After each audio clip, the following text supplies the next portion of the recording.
On the evening of December 24th, 2007, which is Christmas Eve, arrived a 911 mysterious phone call from Anderson's family home, and the caller was not talking, but there was a far screaming sound in the background, and then the line was cut without the caller saying a word. The police went to the address from which the call was made, but they found the gate of the house closed and the place was quiet, and there was nothing strange, so they said sure one of them called by mistake, or maybe there was a normal fight and they solved it, or since today is Christmas it is possible that these were the sounds of celebrations and nothing more. And here the police got in their cars and left, not knowing that the Anderson family is at home. Inside, they see the devil embodied in front of them.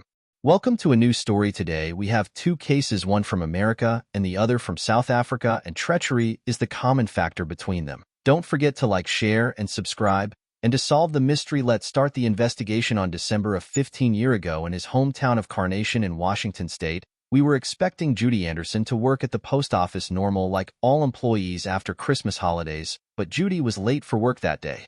Judy's close friend Linda and her colleague at work found that Judy was late for her appointment about an hour, and she wasn't answering the phone, so he felt that this is not normal because it was the last time said goodbye, and agreed with her that she will see her today at work. So she took some and went straight to Linda's house to check on her, and when she arrived she found the gate of the garden of the house closed, and contrary to what the police did, so Judy turned around the house and went to the front door. She knocked, but found that the door was open, so he called for Judy. Judy, I'm Linda. Judy, where are you? And suddenly she saw in front of her a scene that she will never forget in her life. She found in front of her a person lying on the ground. At first, she remembered him, whereas Linda's husband, and she remembered that he has suffocated him, for example, from the gas of the heater, but when she got close to him, found that there was blood under him, so found another body of a lady and a child, so she screamed and called quickly and told them that she is at Judy Anderson's house, her best friend, and that there are corpses in front of her, and she gave them the address of the house, so the condition arrived quickly to the house, and they started searching to be shocked by a crime in the utmost ugliness. The first body was Scott Anderson, a 9-year-old,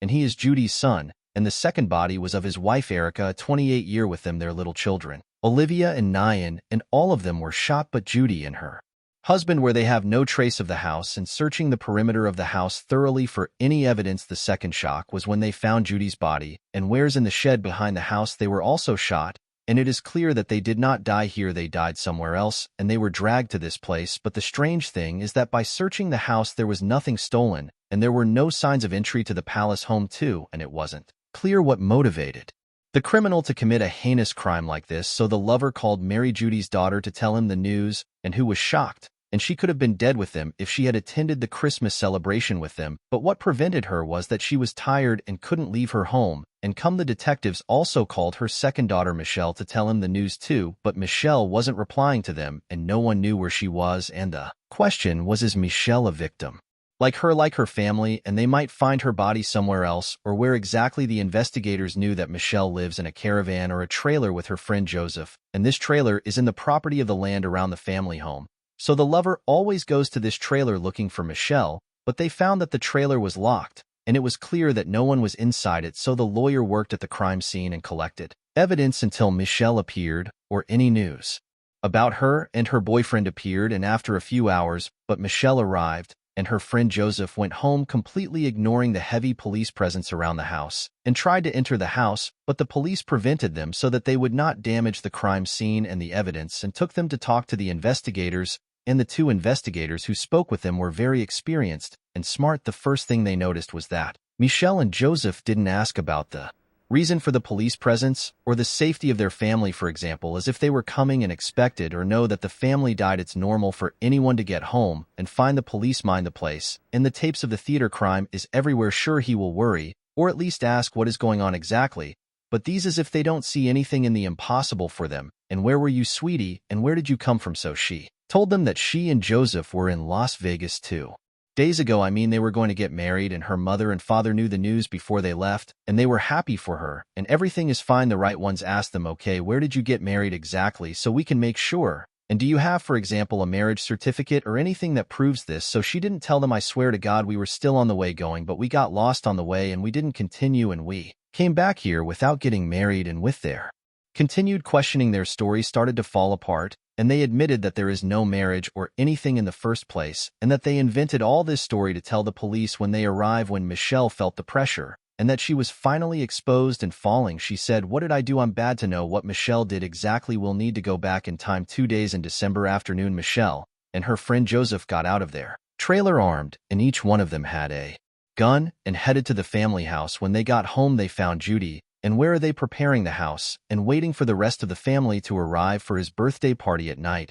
Where was he? In the front room. Judy was in the back wrapping birthday presents and putting it under the tree. Joseph went to her because he talks to her and distracts her, whereas Michelle went to her father's room and shot him, but she missed the aim, or the bullet jammed into the gun. I mean, something happened to her, so she couldn't shoot her father and kill him, so she went to Joseph, and who went to her quickly, and using the gun he had, he shot it where quickly he finished it, and when Judy heard the sound of gunfire, she came running to see what Joseph shot her too, and because they know that Michelle's brother and his wife Erica and their children will arrive at any moment, they quickly pulled the bodies out of the house and left them in the shed behind the house. After that, they cleaned the blood well from the house and arranged it, and returned it to the way it was, and sat waiting for the arrival of Scott and his family. Silence arrived with his family, and received them very normally, to the extent that they were so relieved that they didn't notice anything strange. They took off their shoes in front of the house and entered the house and sat down. As soon as they entered, Michelle, her brother Scott, confronted him regarding the money he had to her, and he owed her a sum of dollars. Then she raised the gun in his face and shot him and finished him, and Joseph shot Erica 3 times, and here his gun became empty of bullets, and this gave the chance to Erica to run away quickly despite her injury. I ran and grabbed the phone and called to Joseph. He was faster than her. He took the second gun and ran after her. He took the phone from her and quickly removed the battery from it. He threw it and grabbed the phone, hit it in the wall, and broke it. Then he pointed the gun at Erica and finished her in front of her 2 children. Nathan, at this moment, he was lying in his mother's lap while she was dying, and the devils were not satisfied with that. They also decided to eliminate the children under the excuse that, first, so that they do not leave witnesses to them, and secondly, because they were very affectionate. Somel told Joseph that they must kill the children, because if they live, they will stay all their lives remembering the scene of the murder of their father and mother in front of their eyes. And that is why Joseph shot Olivia, and when he came shoot Nathan, the boy was very young, and he didn't realize what was going on around him. So he removed the phone battery from the floor and raised his hand to give it to Joseph. But Joseph had no mercy in his heart. He looked at Nathan and said, "I am sorry," and he shot him and finished him too. And because Michelle realized that a call had already been answered, so she secured herself and got out quickly. She locked the gate of the house because if the police arrived, they wouldn't be able to get in, and the police arrived. When they found the gate locked, they walked away thinking that the screaming that was on the call was the sound of their Christmas celebration. At that time, Michelle and Joseph left the house quickly and disappeared for 2 days under the pretext that they were going to Los Angeles to get married, so that when they come home 2 days later, they pretend to be surprised by the death of the whole family. So he tells the police they discovered the crime by coincidence when they came home, but what I see when they arrived is that they found the police and they arrived to meet them, and that is because Jody's friend, Linda, had discovered the crime and reported it to the police. As for Michelle and Joseph's motive when they asked about him, the truth is that Michelle told them many motives. The first of them is that she and Joseph were living in the first trailer away from their parents, but because their financial circumstances were difficult and they didn't have money, so his father and mother allowed her to live with Joseph in a trailer in their land ownership around the house without paying rent. They lived in it for what year in the trailer without they don't pay rent, and Judy or Michelle was helping them as much as she could every time she went to the supermarket, for example, to buy vegetables or groceries, or anything she brings to Michelle with her like she brings to herself, because she appreciated her daughter's circumstances. And after a whole year, they didn't find any hope from Joseph to work and spend on her, so Judy decided with her husband where to pressure them and told them that from the beginning of the new year, they must pay them the monthly rent of the trailer. Michelle, because she is a good girl, she forgot all the favor and help that her mother and father gave her, and she said, "What is going on? Isn't it enough for them the glory and joy that they live in? And they also want to take rent from me. I will not allow them to keep stepping on me and congratulate me like they used to do to me all their lives." Michelle claims that they treated us badly, unlike her sisters exactly, and her mother could have beaten her or violently, unlike what she did to her sisters. Although all those close to them denied this is exactly what they said, that Judy treated her very nicely, and the proof is her help in living. Although she is supposed to have a man to spend on her, Michelle also said that her brother Scott owed her a sum of dollars. She was poor now and had no money, but before that she had this amount her brother took from her over the years until she got to dollars, and in the end he wasn't willing to pay her. And when she went, she complained to her mother and father. They didn't stand with her against her brother, and they didn't agree to interfere in the subject. She saw that they let her down as for killing her brother's wife Erica. Didn't she say that since Erica entered her brother's life, and she took it from her, he didn't care about her at all, and she said that Erica was the one who strengthened him and made him stay away from her after they were thinking of sharing with each other and opening a project to gain from it. As for the kids, you had to get rid of them for them witness what happened, and also so that they don't remember the scene of the death of their father and mother all their lives. All these motives combined together, she filled Michelle's heart with hatred and rancor towards her family, and she dragged Joseph with her and implicated him in the crime. And when they asked him, why didn't you try to stop her, and why did you participate with her in the crime, he said there is no excuse or reason that Hibber would say what happened, but he did that because he loves her and went with her to protect her and make sure that she will be safe and no one will shake her while she is arranging the crime. No, very affectionate Joseph. So when she made a mistake, her father was hit by a gun and her father could have defended himself and hurt him, so he immediately helped her and became a participant with her in carrying out the crime. He actually killed more people than she killed her.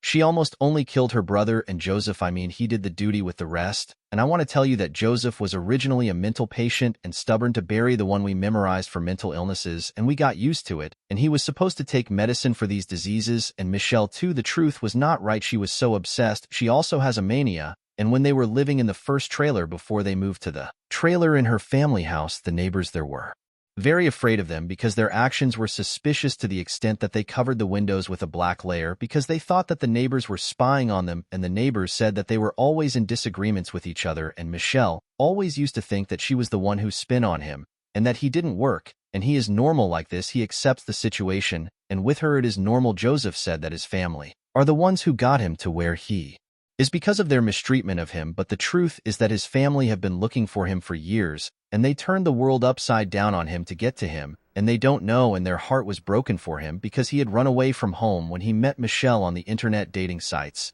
And since then they have been living together. In his trial, he seemed to have remorse, but honestly he was acting terrifying. He used to have shivering spells that made him unable to talk. I will put a clip for you while he is talking in court. Music. I'm sorry, terrible. Music. Music? Of course, they were totally convinced that he is acting, and all that he is doing is just to gain sympathy and nothing more, and they asked him, really, are you acting the shivering and convulsions that come to you? Or what is happening to you exactly? He told them no, this is real, and what is happening to him is because he is under a lot of pressure, and he can't bear it. His defense team couldn't do anything for him because he confessed to all the details of the crime, and in the end he was sentenced to life imprisonment. As for Michelle, so her trial lasted for years because she first asked for the death sentence because she said that she would not be able to live with what she did, although the governor of the state at that time originally prevented death sentences and the maximum thing was life imprisonment. But when the judge found that she herself was asking for execution, he said to her, I mean, you want a Becky, and the execution was a ruling that was open for discussion, and when I walked I found that they really took the issue seriously, and there might be execution. She quickly withdrew her request and said that she wants to be executed, and the governor also refused the death sentence. She was eventually sentenced to life imprisonment. She and Joseph are still in prison until today. Whatever Michelle and Joseph's motives are, they are very stupid. Don't let her commit a heinous crime like this against her family. Write me your opinion in the comments in this case, and let us travel from America to South Africa and enter the case. Music. In one of the countries in the northern province of Cape in South Africa, on April a truck arrived at the police name. A boy named Don Stinkup, 1-year-old, came to the police name screaming and telling them, all of them are dead. They all died because he kept screaming and collapsed. The officers were unable to understand what he was saying, or what he wanted exactly. His whole body was his arms, trousers, and his face had blood on them, except for his shirt. The important thing is that they calmed him down so that they understand from him what that happened. So he told them that there was an attack by gunmen that took place on their farm, and his father, mother, and sister were shot. So the condition went quickly to the house to make sure, and without favor, in the name of the police, with the rest of the officers who tried to calm him down so that they would question him, but without. He was obviously shocked by what he saw, so to calm him down they took him to a restaurant opposite the police name and brought him juice to calm him down and calm his nerves, and at that time he asked them to wash his hands and face because of the blood that it was on him, because he was disgusted of him and can't sit like that, and they really allowed him to wash the blood. And after that they took him to the name again. They took spaces and samples from him, and took a couple of pictures of him at that time the police had arrived at the farm, and they found a horrific scene inside the house. Mother Crystal a year dead by bullets in front of the computer, and the father Dion a year dead in the living room, and next to him his daughter Marthela a year dead. And all it is clear that they were shot, but it is clear that Father Down and Marcella had a fight with the criminal before they were killed, and the girl Marcella in particular, the attack on her was brutal, and her face was swollen to the extent that they said that there were no visible features on her face in the first place. But the strange thing is that the house did not have any signs of breaking into either the doors or the windows, and also there was nothing stolen from the house. Everything is in its place, the money is in its place, and the devices are in its place, even the car that had the key, and it is also standing in its place. And following the blood on the ground, the investigators arrived at a tree in front of the house, and there were blood stains under it. They knew later that this was Marcella's blood, even if it was also a bloody fingerprint on the phone at home. It was returning to Marcella. So to understand what happened more, they questioned Don, and who told them that he was at home with his family and his mother was working on the computer and his father and mother were watching TV. He felt a little bored and went to the barn to do some work, and here he heard gunfire coming from the house, so he hid there in the barn for about minutes, and when the sounds of the beating calmed down, he ran back home to check on his family, but he found his father and mother dead, but his sister Marcella was still alive. So he went to her quickly to help her. She hanged like this in his neck while she was dying, and she held his t-shirt in her hands. She cut it because she was holding it and attached to him, and she was pulling from the pin while it was burning like this. She died in his hands. So he quickly changed the t-shirt that was torn and put on another t-shirt and went out quickly. He got in the car to go to the police station and ask for help, but as he was getting out of the car at the outer gate, he found two weapons thrown, a pistol and a rifle. He knew that these were the weapons used by the criminals in the attack. So he opened the car door, he stretched out his hand and took them and got worse again and passed by the workers' hut. As he walked away, he told them to take care because there are gunmen here. And also when he was leaving, he heard another sound of gunfire coming from the house. So he knew that the criminals were still in the house, so he rushed quickly until he got to the name of the police and called for help. Of course, there were many theories put by the police, like for example, there was an attack on the farm, actually from one of the gangs, because there were widespread gangs at that time. Gangs were taking revenge to steal, but since there was nothing stolen, he ruled out this theory completely. And as for the crime weapon, the gun and rifle that he found were thrown away, and he took them. Okay, the question here is, why do criminals come home without weapons? How did they know that they will find weapons in the house? The coroner also discovered that the girl Marcia is being assaulted. Is it possible that this attack was for this reason and things developed for that? But here there is another problem. The coroner confirmed that she was assaulted within an hour before the crime, so the assault did not happen during the attack. So they try to understand what happened at the crime scene through blood patterns and evidence, and their theory was that the criminal attacked them while they were sitting at home normally. He hit the mother first from her back while she was working on the computer, and after that he shot Marcella, but Marcella managed to escape despite her injury. At that time, the criminal shot Father Dion. It is clear that he got up from his place and tried to reach the criminal,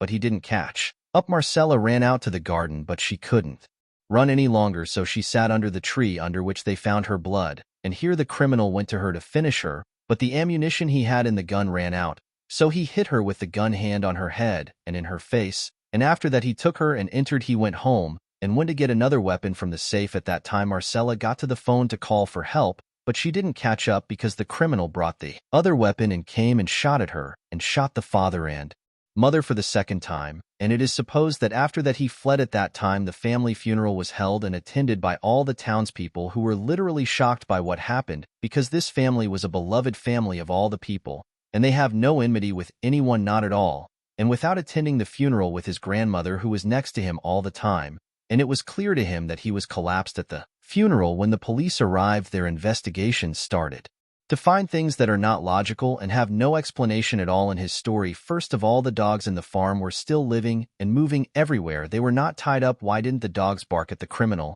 And why didn't the criminal kill the dogs like what happens in murder crimes as usual, unless the criminal is a known person for dogs, and they love? Secondly, there were no tires for a strange car in the farm, which means that the criminal entered on his feet. Okay, very nice. Where are his footprints on the ground, whether at home and spilling blood or outside the house at the place where weapons were thrown, for example? There were no footprints. Thirdly, how did the criminal break into the house without the people in the house themselves hearing him and entered and finished them while they were sitting? How did he enter in the first place without leaving any signs storming, since no one opened for him? and there are a couple of things that are not logical in Dawn's novel. First, investigators discovered that Mother Crystal sent a message to her daughter Marcella at 1:01 in the evening, which means that she was still alive at that time.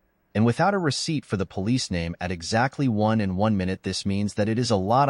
Without it took about a minute exactly from the beginning of the attack until the police name arrived to report, but the problem is that these minutes it is not enough at all because he did to them all that he did. Dawn said that when he heard the sound of gunfire while he was in the barn, he hid there about a minute, then he entered the house and examined his father and mother and found them dead, and examined his sister and found her still alive and dying in his hands. When she died, he left her and went to change his clothes. Then he got out, he took the car and stopped at the gate. He took the weapons and went to the workers' cabin to warn them. Then he turned to the police name after all this to inform. Is it possible that he will have time to do all this in a minute? But this was not logical at all for the investigators. Let us remove the Dakik that he hid in the barn from the total minute. How could he do all that he did after that in 6 minutes? But while the distance to the police name could have taken these 6 minutes or more, and another thing why without being afraid, the easiest and optimal option is to call the police from home and save time and hardship instead of riding in the car and go by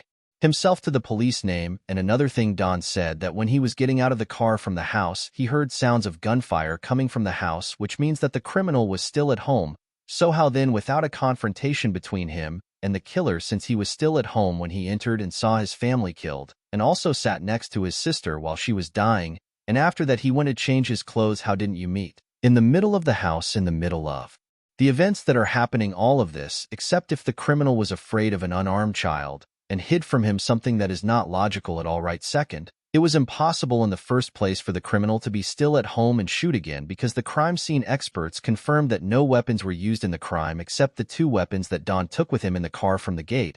So how did he have the weapons, and at the same time the criminal shoots with them inside the house? Another thing is, by examining the crime scene, as we said, the detective knew that Marcella ran away from the house and sat under a tree when the criminal went to her. How did he, without seeing her while he was in the barn, although the tree was in the line of sight exactly in front of the barn? Let us say that he didn't really see her. Did he not hear her voice screaming and the criminal beating her? No, this way the fault is in him. Okay, Dawn, sir, why did you change your t-shirt before you go to the police name? He told them, I swear to God, its origin, it was cut and had a lot of blood on it, so it was not good to walk with it like this. No, man, your family was pierced by bullets, and you are thinking about me. Is your t-shirt cut or not? Investigators recovered his t-shirt and came up with 3 pieces of evidence. The first is that the t-shirt was cut in an unusual way. I am sorry for the word but it was like it came out of a dog's mouth. How can a woman die? She will hold the t-shirt and cut it all these sectors and love a t-shirt like him, and they tried to cut it. If it is very hard to cut, it will be cut, yes, but it is hard, it needs strength. So how can a woman who takes her last breath have the power to cut the t-shirt to the extent that? Secondly, the t-shirt itself, after they tested the remnants of gunpowder, they discovered that it had the remains of gunpowder on it, and of course you, sir, know that this will not happen unless the person is very close to the gun, like for example, either he is the one shooting or he is the one shooting at him, and these assumptions did not happen in his case without the one who was hiding in the barn at the time of shooting him, according to his words. And thirdly, the blood patterns that were on the t-shirt were never blood. A woman is dying, and she grabbed the t-shirt and got attached to it. Not at all. The blood on the t-shirt was splattered blood. He made the t-shirt while the bullet penetrated the victim's body. There was no blood everywhere, and he made the t-shirt also. This is other than that he wrote himself in the first place when they filmed him. When he came to report the crime, there were a lot of scratches and defensive wounds on his neck. And when they asked him what time ago, he told them that he had a fight with his sister a couple of hours before the crime. A normal fight like any sisters. And once he says that these scratches were from his sister, and she was attached to him while she was dying, and unfortunately it was the fault of the investigators that they let Don wash himself of the blood in the name of the police before he examined him when he went to report, and before they did a test for him the remains of gunpowder, because if the remains were on his hand it would have gone down with the water. But no problem, his t-shirt did the job. And here Don was the main suspect in the case. Okay, I wonder what is his motive. For example, of course, the coroner found out that Marcella was assaulted an hour before the crime. Most likely what happened is that Don is the one who assaulted his sister. And when she threatened him that she would tell her father and mother, and she would stay with her, and maybe she had already told them, so he had to finish them, the 3 of them, because of the scandal that will happen to him. And he invented the story of the gunman attack to distance himself completely from suspicion, but his mistake was that his story was not knitted full of gaps. and this is what he revealed at that time he would have returned to. His school at that time, his personality had changed completely with the testimony of teachers and colleagues. Don, he was the first calm person, and in his case, but after the crime you feel that his soul returned to him, as if he was liberated. He laughs, joking, more fun, he moves more, and also he is not interested in his studies, and he was always saying that he will inherit a very big fortune after the death of his family, so he doesn't need to study and tire himself. His fortune at that time was already, it is estimated at $1 million and $1, of course, an amount of money. So the condition after 4 months of intensive investigations and suspicion of without the police, he went to school and arrested him from the school and took him to the name of the police, but without insisting that he was innocent. He did not commit the crime or assault his sister or any of the nonsense they say about him. At that time, he got out on bail to continue his studies, and his grandmother was next to him and supported him. But when he returned to school, the parents refused to the rest of the students that he goes back to school again. He will be among their children a suspect in a horrible murder like this. So instead of the school firing him completely, they decided that he would study from home and not attend school at all. The problem is that he was not interested in studying or school or anything. Education was an opportunity and an excuse for him only to get out on bail and not stay in prison until the time of the trial. The judge then went down to the crime scene himself and saw everything with his own eyes because they didn't have a jury. He was the only judge who issued the verdict. So he went down to see with his own eyes and rule correctly, and he made sure himself that Don's story was completely illogical and therefore he is the criminal even if he did not confess to this. And as for the weapons, no one said that they had fingerprints on them or not, honestly. And as for his sister, there was no DNA from him on her that proves his assault on her. But because this was an hour before the crime, so for sure it was. For example, I took a shower and the evidence was lost, but there were traces confirming the assault since Don was 1 year old at the time of the crime. So he was tried as a child, but at the time of his sentencing he was an adult and therefore he will be imprisoned in an adult prison without. In the end, he was sentenced to 1 year in prison with the possibility of conditional release after years. But this did not mean that he would spend only years in prison. No, this means at that time that he will be eligible for parole, but he will be released or not. This is in the hands of the Pardon and Parole Council, and until this video is released there is still no news saying if he was released on parole or is he still in prison. As it is, of course, the judgment is a farce, but the judge was taking into account that he was a young year short at the time of committing the crime. And this way we will have reached the end of our episode. So write to me your opinion in the comments in the 2 cases, and don't forget to like, share, and subscribe, and let the stories box feel